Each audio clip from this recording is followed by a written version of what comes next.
دنیاوی معلومات کے لیے اس چینل محمد اسامہ شاہ الوی کو سبسکرائب کریں۔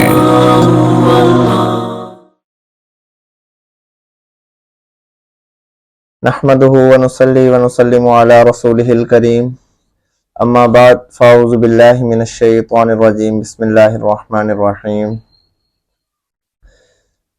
قربانی کے دنوں میں کیونکہ ہم نے اجتماعی قربانی کی تھی تو اسی سلسلے میں میرا جو ہے کئی دیہات اور گاؤں کے اندر جو ہے نا وہ آنا جانا ہوا۔ تو وہاں ایک دفعہ ہم گئے جانور لینے کے لیے تو وہاں زیادہ تیز بارش شروع ہو گئی۔ ہم جو ہے جس کے جو جانوروں کا تھا جگہ جہاں بیٹھ کے ہم جانور خرید رہے تھے انہی کے گھر کے اندر جا کر بیٹھ گئے۔ وہاں پہ دو میاں بیوی جو ہے نا وہ مجھ سے ملنے آئے اور انہوں نے مجھے آ کے جو ہے نا وہ اپنی کہانی سنائی۔ میں نے آج اسی کے اوپر ہی آپ سے گفتگو کرنی ہے۔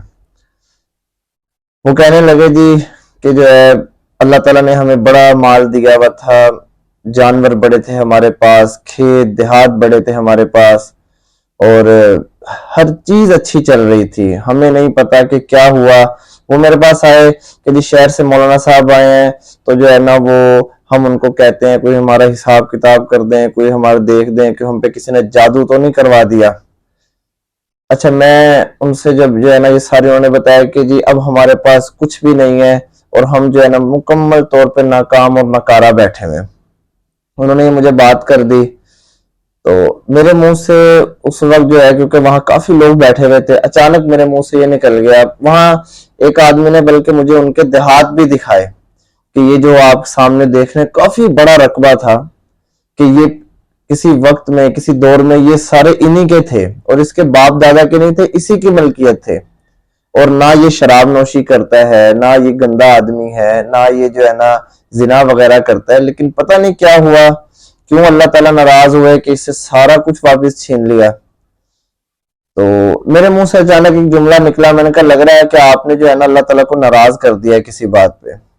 تو اس کی بیوی بیٹھی ہوئی تھی، اس کی بیوی نے جو ہے نا اس کو کونی ماری اور کونی مار کے اس کو کہنے لگی کہ جو ہے نا علامہ صاحب کو حقیقت بتاؤ کیا ہوا تھا۔ میں نے ان سے پوچھا کہ کیا ہوا ہے، آپ کی بیوی آپ کو کس بات پہ کہہ رہے ہیں کہ مجھے حقیقت بتاؤ۔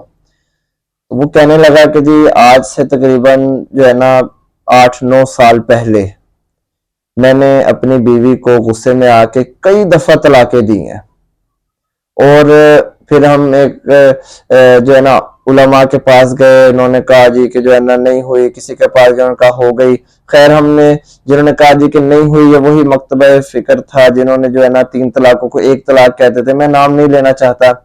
تو ہم نے ان کے جو ہے فتوے کے اوپر عمل کیا اور جو ہے نا ان کے فتوے پہ عمل کرتے ہوئے ہم نے علیحدگی اختیار نہیں کی اور ساتھ ہی رہنے لگ گئے۔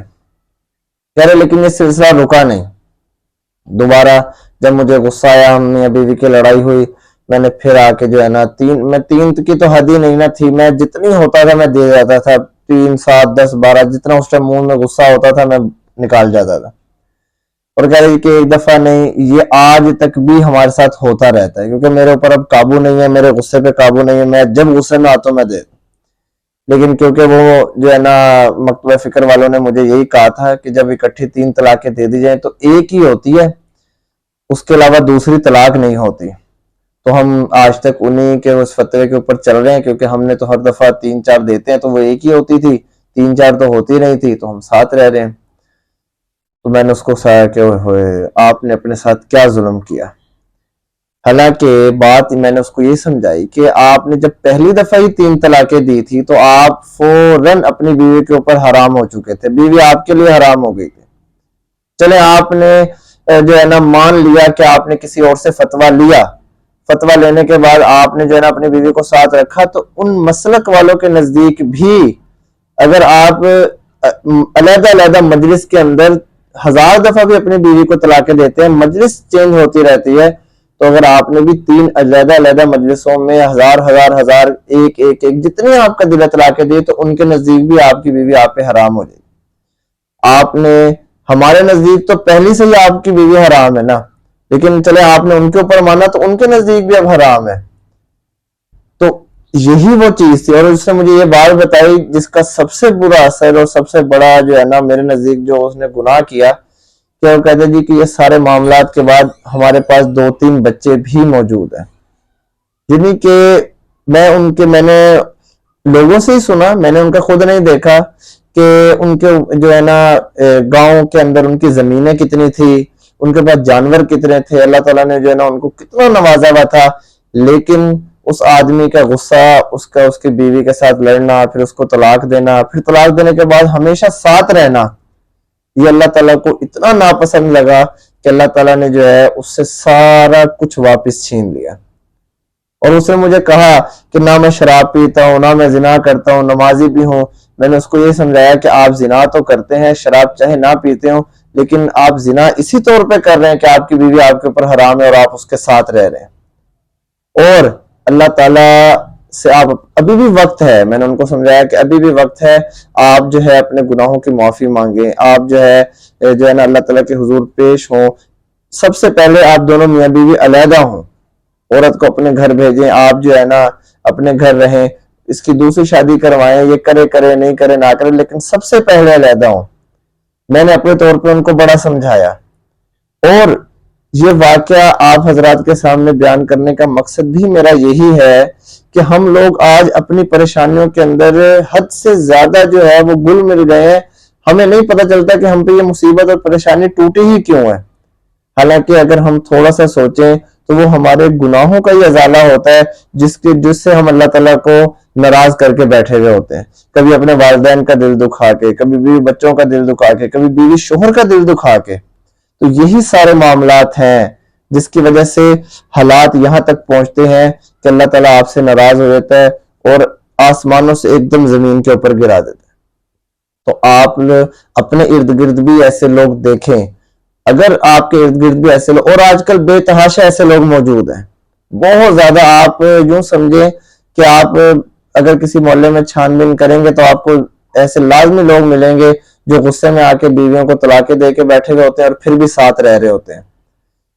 اور ان کا ساتھ رہنا کتنا بڑا گناہ ہے. شاید وہ آج دنیا میں اس چیز کو نہیں پہچان رہے، لیکن کل قیامت والے دن جو ہے وہ اس عذاب کے اندر جو مبتلا ہوں گے وہ اللہ تعالیٰ کی پناہ ہے کہ اللہ تعالیٰ ان کو کتنا سخت عذاب دے گا.